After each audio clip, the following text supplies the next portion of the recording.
Hello students. जैसा कि आपको पता है जेई एडवांस और जेई मेंस दोनों का रिजल्ट आ चुका है और काउंसलिंग प्रोसेस अभी चल रहा है। तो बहुत स्टूडेंट्स के माइंड में कन्फ्यूज़न रहता है कि हम क्या चूज़ करें, बेटर कॉलेज चूज़ करें कि बेटर ब्रांच चूज़ करें। तो देखिए, इसका कोई फिक्स्ड आंसर नहीं है। बेटर कॉलेज के भी अपने बेनिफिट हैं, बेटर ब्रांच के भी अपने बेनिफिट हैं। तो इस वीडियो में हम दोनों का एडवांटेज भी बताएंगे और डिसएडवांटेज भी बताएंगे।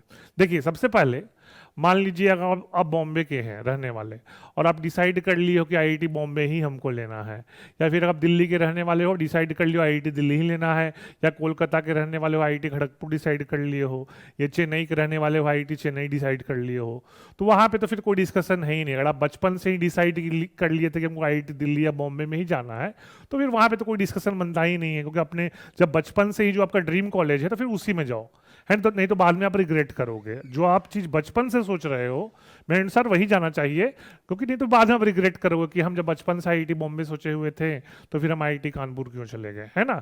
तो अगर आप बचपन से ही डिसाइड कर लियो आप कि हम इसी कॉलेज में जाना है, हमको कोई भी ब्रांच मिल जाए, फिर तो कोई दिक्कत नहीं है। सिमिलरली अगर आपका बचपन से ही कि हमको कंप्यूटर साइंस में है, हमको कंप्यूटर साइंस ही करना है, हमको इलेक्ट्रॉनिक्स में ही करना है, हमको इलेक्ट्रिकल में ही करना है, हमको मैकेनिकल में ही जाना है, तो वहाँ पे भी डिस्कशन क्लोज हो जाता है। क्योंकि अगर आपको कंप्यूटर साइंस कोई भी कॉलेज में मिल रहा है तो आप उसी कॉलेज कर ले लो। क्योंकि देखिए, आप ये सोचिए कि जो आपको जो भी ब्रांच ले रहे हो वो आपको कम से कम 4 साल पढ़ने हैं, है ना, या फिर जिंदगी भर भी हो सकता है। अगर आप उसी में जॉब करो तो जिंदगी भर के लिए भी हो सकता है।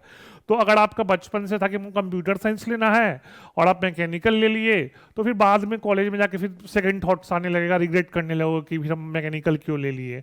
और अगर आप कॉलेज में सेकंड थॉट्स आने लगे तो फिर आपका एकेडमिक परफॉर्मेंस थोड़ा सफर करेगा। तो अगर आपने बचपन से ही 9-10 से ही सोचा हुआ था कि हम कंप्यूटर साइंस ही लेंगे, इलेक्ट्रॉनिक्स ही लेंगे, इलेक्ट्रिकल लेंगे, मैकेनिकल लेंगे, तो फिर अब मेरे अनुसार आपको वही लेना चाहिए, चाहे कोई भी कॉलेज में मिल जाए, है ना। मान लीजिए आपको कंप्यूटर साइंस आईआईटी गुवाहाटी में ही मिल रहा है तो आईआईटी गुवाहाटी में ही ले लो, कोई दिक्कत नहीं है। ओल्ड आईआईटी सबका ब्रांड लगभग सेम होता है, ठीक है। मीडिया हाइप तो जरूर है कि IIT Bombay, IIT Delhi, IIT Kanpur, IIT Kharagpur बहुत अच्छे हैं, लेकिन आईआईटी गुवाहाटी भी बुरा नहीं है। तो अगर आपको बचपन से डिसाइड किए थे कि कंप्यूटर साइंस लेना है और आपको आईआईटी बॉम्बे, दिल्ली या कानपुर में आपको कंप्यूटर साइंस नहीं मिल रहा है और आईआईटी गुवाहाटी में ही कंप्यूटर साइंस मिल रहा है, तो आप आईआईटी गुवाहाटी में ही कंप्यूटर साइंस ले लो। क्योंकि जो भी ब्रांच चूज कर रहे हैं वो आपकी जिंदगी भर के लिए है, तो आपको उस ब्रांच में काफ़ी अच्छा परफॉर्म करना है। तो जब तक अगर अपने चॉइस का ब्रांच नहीं लोगे तो आप उसको एंजॉय नहीं करोगे, तो आपको एकेडमिक परफॉर्मेंस काफ़ी सफ़र कर सकता है।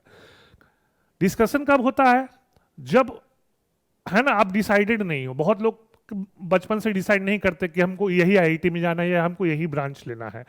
वहां कंफ्यूजन होता है बच्चों को कि हम क्या चूज करें, बेटर कॉलेज चूज करें कि बेटर ब्रांच चूज करें। तो देखिए, एक चीज हम बताएंगे, जैसे कि अगर ब्रांच काफी नजदीक है, जैसे कि केमिकल हो गया, सिविल हो गया, तो केमिकल अगर अगर जो ब्रांच आप है, जो दो ब्रांच में कंफ्यूजन है, तो ध्यान रखिएगा सिविल केमिकल का लगभग सेम प्लेसमेंट होता है ना। तो उसमें हम आपको बोलेंगे बेटर आईआईटी चूज कर लो। मान लो आपको आईआईटी बॉम्बे में आपको मान लो एक सिविल मिल रहा है, देखिए हम डेटा नहीं देखें यहाँ पर तो थोड़ा बहुत डिफर कर सकता है, लेकिन सपोज करो आपको कोई अच्छे आईआईटी में आपको सिविल मिल रहा है और कोई, है ना, थोड़े नीचे वाले आईआईटी में आपको केमिकल मिल रहा है, तो आप आईआईटी, अच्छे आईआईटी में ही सिविल चूज कर लो, है ना। फिर से बोल रहे हैं, सिविल के जब ब्रांच काफी नजदीक होंगे तो आप बेटर आईआईटी चूज कर लो, है ना। क्योंकि आई जो अच्छा आईआईटी है उसका ब्रांड वैल्यू भी बहुत अच्छा रहता है ना। वहाँ पे आपको बहुत अच्छे स्टूडेंट मिलेंगे, तो अच्छे स्टूडेंट से सीखने को भी काफ़ी मिलेगा, है ना। प्लस वहाँ का थोड़ा सा अगर बहुत अच्छा ब्रांड वैल्यू रहता है तो हायर स्टडीज़ में भी काफ़ी मदद करता है। बहुत लोग रहता है कि हम बीटेक करने के बाद एमबीए करेंगे या फॉरेन में स्टडीज़ करेंगे, तो बेटर कॉलेज का अपना ब्रांड वैल्यू रहता है। तो फिर से बोल रहे हैं कि अगर आपका ब्रांच लगभग क्लोज है, सिविल हो गया, केमिकल हो गया, है ना, या इलेक्ट्रिकल हो गया, इलेक्ट्रॉनिक्स हो गया, इलेक्ट्रॉनिक्स इलेक्ट्रिकल भी लगभग सेम ही है, थोड़ा बहुत डिफर करता है लेकिन लगभग सेम है। तो उसमें भी फिर से बोल रहे हैं, अगर जब ब्रांच काफी नजदीक हो तो आप बेटर कॉलेज चुन सकते हो। लेकिन अगर मान लीजिए आपको आईआईटी बॉम्बे में मेटलर्जी मिल रहा है ना, और आईआईटी गुवाहाटी में कंप्यूटर साइंस मिल रहा है, देखिए फिर से बोल रहे हैं यहाँ पे हम डेटा नहीं देखे हैं रैंक वर्सेस कौन से कॉलेज में क्या कट ऑफ जाता है, एक जनरल आइडिया दे रहे हैं आपको। मान लो आपको आईआईटी बॉम्बे में मेटलर्जी मिल रहा है और मान लो आपको आईआईटी गुवाहाटी में मान लीजिए केमिकल मिल गया, कंप्यूटर मतलब कंप्यूटर साइंस मिल गया, है ना, मान लो तो फिर आप हम बोलेंगे आप बेटर ब्रांच चूज करो। अगर ब्रांच में काफ़ी ज़्यादा डिफरेंस हो जा रहा है, क्योंकि ध्यान रखिए कंप्यूटर साइंस का प्लेसमेंट बहुत अच्छा होता है हर एक आईआईटी में। तो मान लीजिए आपको आईआईटी बॉम्बे में मेटलर्जी टाइप कोई ब्रांच मिल रहा है या सिविल टाइप कोई ब्रांच मिल रहा है और आईआईटी गुवाहाटी में कंप्यूटर साइंस मिल रहा है, तब तो हम बोलेंगे बेटर ब्रांच ही चूज़ करो, क्योंकि बेटर ब्रांच चूज करोगे तो कोई भी ओल्ड आईआईटी हो उसका प्लेसमेंट बहुत अच्छा होता है। जैसे कि हम आपको डेटा दे रहे हैं, बहुत कम लोग को पता होता है। जैसे आईआईटी पटना है, उतना फेमस आईआईटी नहीं है, लेकिन वहाँ भी कंप्यूटर साइंस का प्लेसमेंट का डेटा देखोगे तो करीब एवरेज पैकेज 30 से 35 लाख चल जाते हैं। तो आप देख सकते हो आईआईटी पटना जो उतना फेमस नहीं है, वहाँ भी कंप्यूटर साइंस का प्लेसमेंट इतना अच्छा है। इसका मतलब क्या है, कंप्यूटर साइंस का स्कोप बहुत अच्छा है इंडिया में, और है ना, ओवरसीज भी बहुत अच्छा उसका स्कोप है।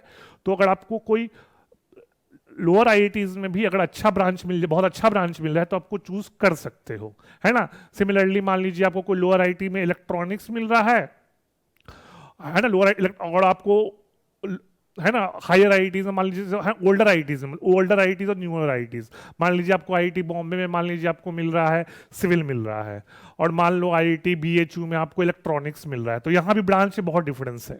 इलेक्ट्रॉनिक्स ब्रांच सीएस के सबसे नियरेस्ट ब्रांच होता है, तो हम बोलेंगे वहाँ पे आप इलेक्ट्रॉनिक्स प्रीफर करो, क्योंकि इलेक्ट्रॉनिक्स का भी प्लेसमेंट सीएस के लगभग इक्विवेलेंट ही आता है ना। तो मेन इसका यहाँ पे ये हो रहा है कि अगर ब्रांच लगभग सेम हो, अगर ब्रांच लगभग आसपास 19-20 का हो, जैसे सिविल हो गया केमिकल हो गया, है ना, मैकेनिकल हो गया और मैन्युफैक्चरिंग हो गया। बहुत आईआईटी में मैकेनिकल ब्रांच अलग और मैन्युफैक्चरिंग ब्रांच ऐसे आईआईटी खड़गपुर में अलग अलग चलाते हैं। तो अगर ब्रांच लगभग सेम स्कोप हो तो आप बेटर आईआईटी चूज कर सकते हो, है ना, क्योंकि बेटर आईआईटी का बेटर ब्रांड वैल्यू होता है, वहाँ पीयर ग्रुप बहुत अच्छा रहेगा, वहाँ बहुत कुछ सीखने को मिलेगा। लेकिन अगर ब्रांच में बहुत ज़्यादा डिफरेंस हो, जैसे कि किसी में आपको केमिकल मिल रहा है, किसी में इलेक्ट्रॉनिक्स मिल रहा है, किसी में आपको सिविल मिल रहा है, किसी में कंप्यूटर साइंस मिल रहा है, तो वहाँ पे आपको हम बोलेंगे आप बेटर ब्रांच चूज करो। ये डिसीजन आपका खुद का रहेगा। प्लस ये भी चीज़ है कि अगर आपको कोई चीज़ में बहुत पैसन है तो आप फिर हम बोलेंगे अपने पैसन को ही फॉलो करो। अगर बचपन से ही आपका टारगेट था कंप्यूटर साइंस, तो कंप्यूटर साइंस में ही जाओ, वहाँ पे आप ओल्डर न्यूअर आईआईटीज मत जाओ, है ना, क्योंकि बाद में आप रिग्रेट करोगे। अच्छा, कुछ इंपॉर्टेंट इंफॉर्मेशन और देते हैं। जैसे सपोज कीजिए आपका क्लास 11th का मैकेनिक्स पोर्शन वीक है, तो हम आपको सजेस्ट करेंगे कि मैकेनिकल इंजीनियरिंग को अवॉइड कीजिए, क्योंकि मैकेनिकल इंजीनियरिंग में भी बहुत सारे मैकेनिक्स पढ़ने होते हैं। तो अगर आपका क्लास 11th का मैकेनिक्स वीक रह गया तो वहाँ आपको बहुत दिक्कत होने वाला है। सिमिलरली मान लीजिए आपका मैथमेटिक्स वीक है, 11-12 में मैथमेटिक्स वीक था आपका, तो हम आपको mathematics and computing branch avoid करने के लिए बोलेंगे, है ना, क्योंकि मैथमेटिक्स एंड कंप्यूटिंग में बहुत हैवी मैथमेटिक्स है। तो अगर आपको 11-12 का अगर आपको मैथमेटिक्स वीक है तो वहाँ आपको बहुत दिक्कत होने वाला है कॉलेज में 4 साल। सिमिलरली अगर आपको क्लास 12th का मान लीजिए करेंट पोर्शन आपका वीक था, आपको आइडिया होगा जेई में प्रिपरेशन में कि क्या आपका स्ट्रेंथ होता है, क्या वीकनेस होता है। तो मान लीजिए आपका 12th का आपका करंट पोर्शन काफ़ी वीक था, तो हम आपको बोलेंगे कि आप इलेक्ट्रॉनिक्स इलेक्ट्रिकल ब्रांच अवॉइड करो, क्योंकि उसमें बहुत करंट ये सब यूज होता है। तो अगर आपको यहाँ दिक्कत है तो वहाँ भी दिक्कत होगा। ऐसा होता नहीं है कि यहाँ वीक रहोगे 11-12 में, कॉलेज में बहुत अच्छा करने लगोगे, बहुत रेयर चांस होता है, लेकिन प्रोबेबिलिटी बहुत कम है ना। सिमिलरली मान लीजिए जब केमिस्ट्री बहुत वीक है तो हम आपको मेटलर्जी ब्रांच अवॉइड करने के लिए बोलेंगे, क्योंकि मेटलर्जी में केमिस्ट्री थोड़ा पढ़ना होता है। तो जिनका केमिस्ट्री वीक है वो मेटलर्जी टाइप ब्रांच अवॉइड कर सकते हैं। और एक और चीज़ बोलेंगे, ब्लाइंडली आप पास्ट ईयर के, है ना, ब्रांच वर्सेस रैंक डेटा को फॉलो मत कीजिए, आप अपने पैशन की तरफ जाइए, है ना। बहुत लोग बच्चे ये मिस्टेक करते हैं कि जो पास्ट ईयर का डेटा है उसके अनुसार काउंसलिंग चॉइसेस फिल कर देते हैं, बाद में कॉलेज जाने के बाद रिग्रेट करते हैं कि अरे हम तो कुछ और, हमको कोई दूसरे आईआईटी में और अच्छा ब्रांच मिल सकता था, है ना। तो प्लीज़ आप कोई भी डिसीजन लेने से पहले थोड़ा सा, है ना, आप उसको यूट्यूब पे स्टडी कीजिए, उस डिपार्टमेंट के बारे में, उस कॉलेज के बारे में। आप आईआईटी के वेबसाइट पर भी जाके उस ब्रांच के बारे में थोड़ा स्टडी कर सकते हो, या कोई सीनियर को जानते हो तो सीनियर से भी इंफॉर्मेशन ले सकते हो, है ना। और अगर आपको कुछ हेल्प चाहिए तो हमसे भी हेल्प ले सकते हो। आप हमारे यूट्यूब इस वीडियो पे कमेंट सेक्शन में अगर आपको कोई भी हेल्प चाहिएगा तो लिखिएगा, हम लोग उसका रिप्लाई बैक करेंगे। तो ठीक है, तो बेसिकली फिर से बोलेंगे, देखिए कॉलेज चूज करना, ब्रांच करना चूज करना है, ये आपका खुद का डिसीजन रहेगा, लेकिन आप है ना, काफ़ी, है ना, रिसर्च के बाद आप डिसीजन लीजिएगा, है ना। ऐसे ही किसी के सीनियर के बोलने में मत कीजिएगा, ये डिसीजन आपका खुद का होना चाहिए, क्योंकि 4 साल आपको ब्रांच पढ़ना है ना, आपको उस कॉलेज में रहना है, आपके सीनियर को नहीं रहना है। तो ये डिसीजन आपका खुद का होना चाहिए। बस मेन ये है कि अगर ब्रांच में बहुत ज़्यादा डिफरेंस है ना, अगर इलेक्ट्रॉनिक्स वर्सेस मान लो केमिकल है तो हम बोलेंगे इलेक्ट्रॉनिक्स प्रीफर करो। लेकिन मान लीजिए सिविल वर्सेस केमिकल है, क्योंकि सिविल केमिकल लगभग सेम है, तो हम बोलेंगे बेटर आईआईटी चुनो, है ना। तो ठीक है, इस वीडियो में इतना ही। कोई भी अगर आपको दिक्कत होगा तो कमेंट सेक्शन में लिखिएगा, हम लोग रिप्लाई बैक करेंगे। Thank you.